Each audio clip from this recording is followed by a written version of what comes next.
In this video, I get a chance to tell you why South of Midnight has become one of my favorite games of 2025 and one that you should definitely be checking out. Here's my review of South of Midnight.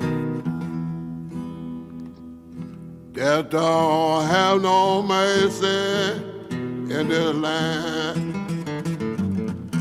So I got a chance to check out this game in late 2024 when I had the chance to go to Compulsion Games over in Montreal.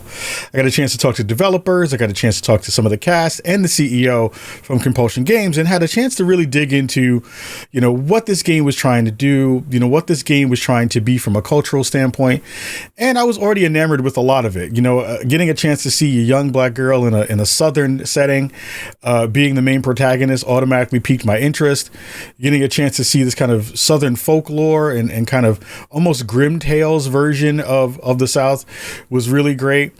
And coming away from this, I think this game has something very special that it's trying to do, and I think it's really nailing a lot of it.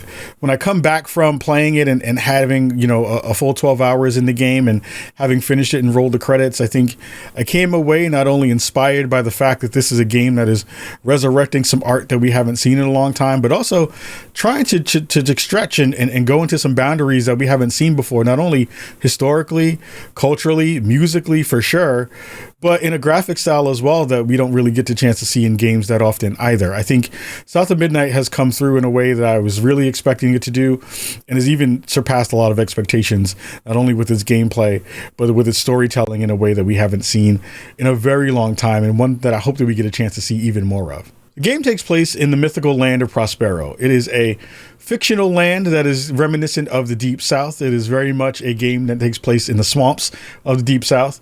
You play Hazel, a young woman who finds out that she has magical powers and is called a Weaver. A Weaver is kind of like a magical therapist.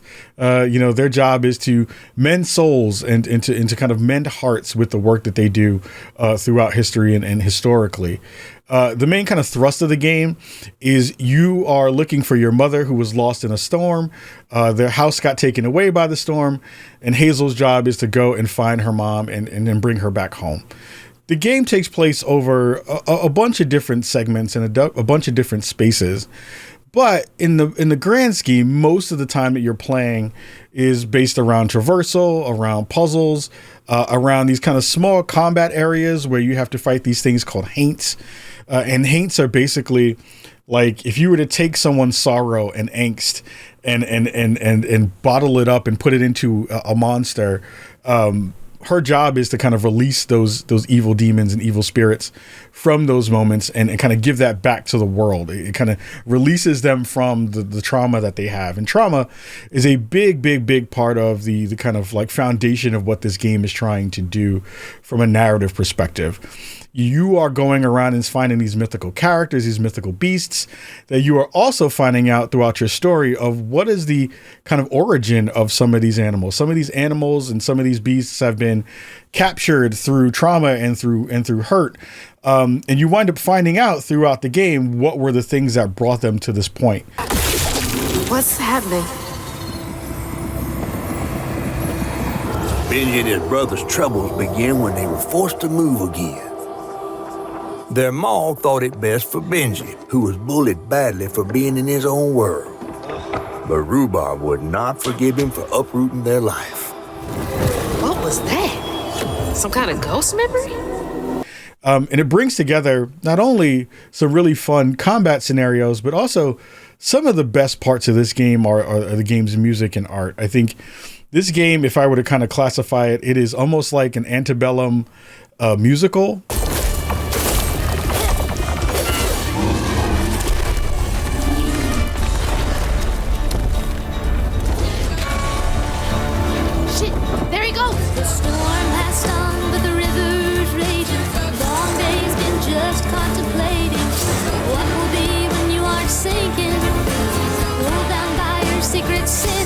Underwater's deep and unforgiven. The past, make clear there's no denying.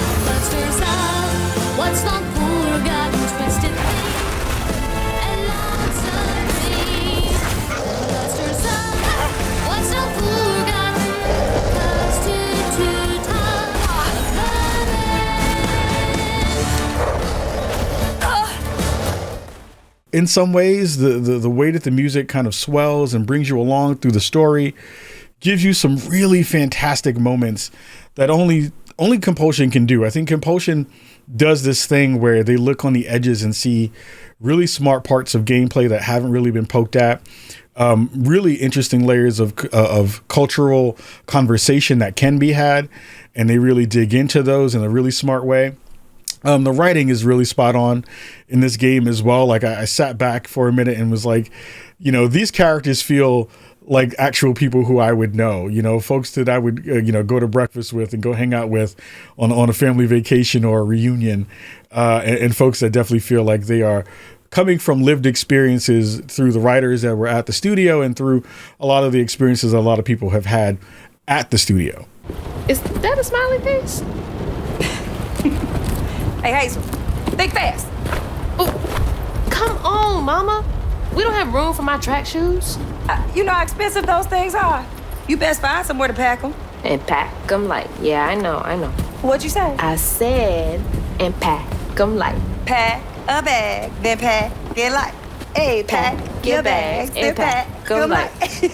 Gameplay breaks down into a couple different things. You have puzzle solving, which is pretty straightforward and pretty reasonable. Nothing was super hard in terms of understanding how puzzles work and finding solutions to them. Traversal was really cool because once you start to get some of your new powers, moving around the spaces becomes a lot more easy, and it becomes more fun because you're getting new ways to move around the space, to fly around and find hidden things in the world, and a chance to kind of maneuver around in some of the battles. And then combat scenarios, which are kind of in these really smaller combat arenas, which at first aren't really complicated and don't really have a ton of pushback. But once you start to get to the middle and end of the game, you're dealing with multiple enemies that are striking and shooting you and doing stuff from multiple angles around the space.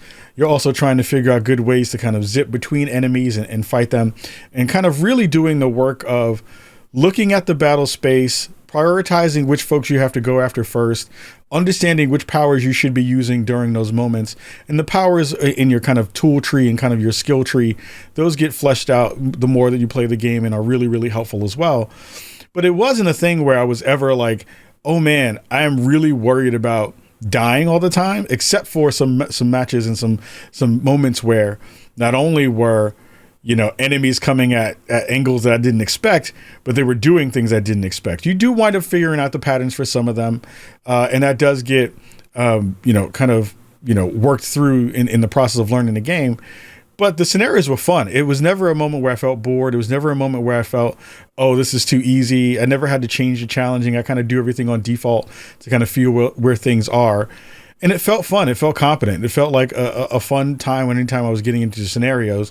And then when I started to learn about like, oh, if I hold this button down, I get a stronger charge on this thing. Oh, if I can use, a character that you'll find out about later on in the game, to kind of, take over other characters. That's a fun time to be able to kind of learn how you want to use those folks in some battle scenarios.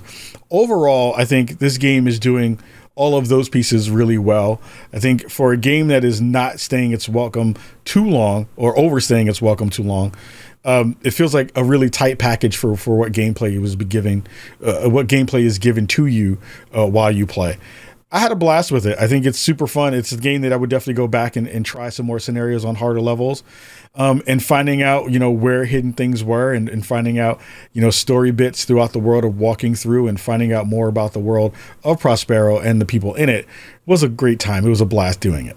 I think when I come back from this game and I think about all the pieces that came together to make a title like this, it really does speak to not only Compulsion Games' ability to crystallize moments in the culture, but also crystallize thoughts around emotions. I think, again, going back to our conversations at the studio about the ideas around trauma and generational trauma and hurt, and understanding that like we all need a moment and find ways and trying to find good ways to be healed through those things was pretty profound and came through in a lot of different ways. I think, this being this mashup of a musical and grim tales to me felt extremely good. It was a moment that I kind of needed not only in my heart and mind and soul, but just like to see something interesting in the space that wasn't just like mindless person goes through regular scenario, shoots up all these things or punches their way through, the hurt.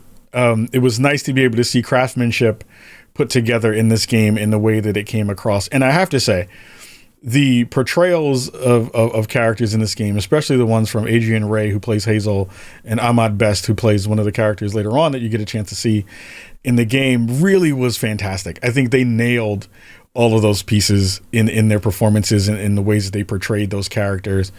That really just will sit with me for a long period of time. The writing, again, with so many folks who you might know in the space, just felt really, again, authentic. Like there were moments where, Hazel was talking to her mom and there was a moment where they had a little bit of beef and Hazel muttered something under her mouth, under her breath. And Hazel's mom was like, don't you side eye me. That was a very genuine experience. I think that many Black folks have had in this space. And I love the fact that this game is digging into the culture and being, unapologetically Black in the way that it is. And bringing up things that we all understand as, parts of the non-monolith, but can see the through points and the lines that are going across from that cultural perspective. I love those parts. It makes so much sense. It just really brought the game together in a smart way.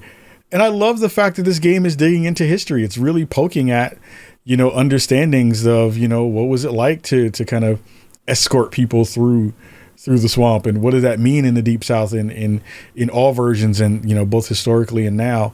All of those through lines come together to kind of get us to where we are in the current day in terms of conversations around Black people in America.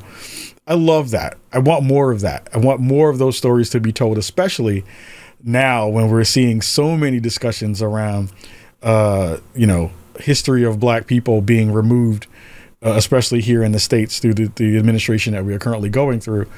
It just makes more sense that, and it winds up being extremely timely for a game to be coming out like this, that is willing to not be overtly political, but to speak to the honesties and truths of the history that we have as a people here. And that just came through in so many different ways through, again, the music, through the art, and through the generational discussions that this game is putting on the table for a lot of different people. I love when games subvert ideas. I love when games kind of give you one thing but present something else. Almost a dark tale in some ways when you dig down into what these characters are going through and some of these mythical creatures are doing in that space. So again, I give Compulsion a ton of credit for going there and being really honest about those feelings. So I'm really impressed with this game. I love all the pieces that go along with it, the stop motion stuff, which you can turn off if you want to. There's some parts in the gameplay settings where you can turn off the stop motion if you don't like that stuff. But you can again see the craftsmanship that was put into this game at every point and every level. And I think this game's going to have staying power in a lot of different ways. I think this is a game that people will play, be excited about, and have fond memories for, and then years later, we'll definitely have even more fond memories of what this game was trying to do and actually really executed well on, from an artistic perspective and a gameplay perspective as well. So I'm really happy with this game. I had a blast with it. Massive shout out to all the folks over at Compulsion for continuing to make some of the games that I love the most. As a big We Happy Few fan, getting a chance to see this newer game come out into the world gave me even more love for that studio and all the work that they get a chance to do. And I think this is a game that, it like I said, it doesn't overstay its welcome. It is about a 12-hour game, so it's something you can get through in a day, in an afternoon, and come away with some really good memories of what it was trying to do. So again, massive love to all of you at home for watching this and for checking out the review. Thank you again to everybody on the team at Compulsion for, again, giving us something really special to consume and play. And I hope you really do have a blast with it. I hope you take your time with it. I played it on PC with a couple of stuttering issues, but I think they're working through that stuff for the day one patch for some of those things. And it played extremely well on console on my Xbox Series X as well. So, and I hear it's also going to be working on Steam Deck, so you can play it there as well. So I hope you had fun. I hope you enjoyed it, and much love to you all. We'll hope to see you soon on more of our Spawn on Me content. Much love to you. Make sure you like and subscribe and hit the notification button, because we have a ton of stuff coming, and we'll see you very, very soon. Much love. Peace.